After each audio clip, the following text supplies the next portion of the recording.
नमस्कार, हमारे YouTube channel astrologer में आपका स्वागत है। हर रोज नए राशिफल के साथ आज जानेंगे तुला राशि पर जानेंगे 1 सितंबर से 30 सितंबर 2024 आपके लिए सितंबर का महीना कैसा रहेगा। तुला राशि वालों के लिए आने वाला समय कितना बेस्ट रहने वाला है जानेंगे। ग्रह नक्षत्र के परिवर्तन के अनुसार बुध ग्रह कौन सा ग्रह आपको राजयोग देगा, कौन सा ग्रह आपको संकट में गिरेगा जानेंगे। बृहस्पति ग्रह, शुक्रदेव, शनि महाराज आप पर अपनी कृपा कितनी बनाए रखते हैं जानेंगे। आपके करियर के तौर से, स्वास्थ्य के तौर से, पारिवारिक जीवन के तौर से आपकी आर्थिक स्थिति कैसी रहेगी, आपका भाग्य कैसा रहेगा, सभी पर विस्तार से चर्चा करेंगे और अंत में हम आपको बताएंगे उपाय, इसीलिए अंत तक जुड़े रहेंगे। आइए जानते हैं आपके लिए कैसा रहने वाला है सितंबर का महीना।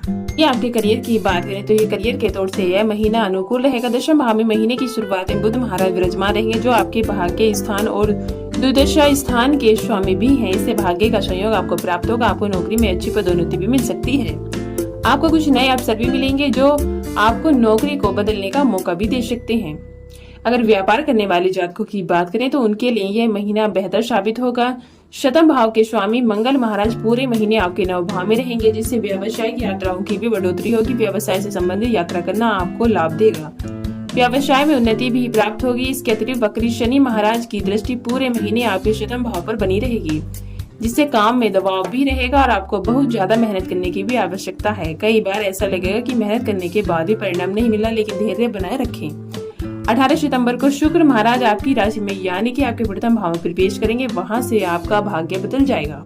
आपकी आर्थिक स्थिति को देखा जाए तो यह महीना खर्चों से भरा रहने वाला, हालांकि आपकी आमदनी अच्छी होगी। महीने की शुरुआत में सरकारी क्षेत्र से भी लाभ आपको मिलेगा, वैसे भी आपको आमदनी लगातार प्राप्त होती रहेगी।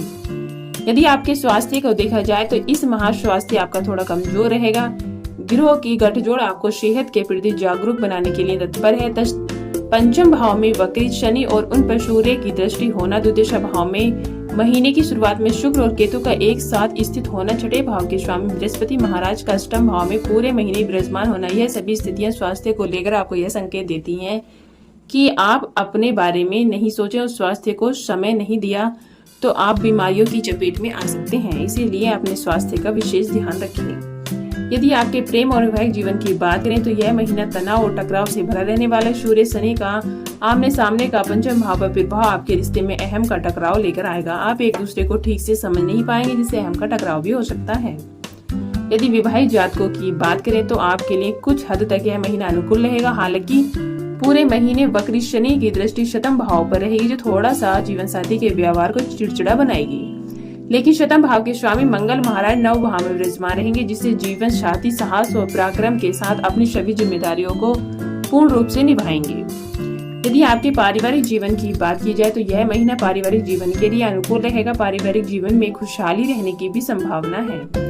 दूसरे भाव के स्वामी मंगल महाराज पूरे महीने आपके नव भाव में विराजमान रहेंगे जिससे आप परिवार के साथ सभी लंबी दूरी की यात्रा पर या किसी तीर्थ यात्रा पर भी जा सकते हैं।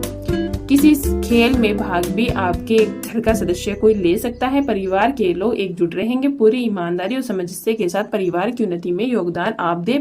विद्यार्थियों की बात करें तो विद्यार्थियों को इस महीने कठिन चुनौतियों का सामना करने के लिए तैयार रहना होगा, इसलिए अपनी पढ़ाई पर पूरी तरह से ध्यान बनाए रखें। जानते हैं उपाय। आपको शुक्रवार के दिन कन्या पूजन करना चाहिए। आपके लिए प्रतिदिन नियमित रूप से श्री शुक्ता का पाठ करना आपके कारोबार के लिए लाभदायक रहेगा।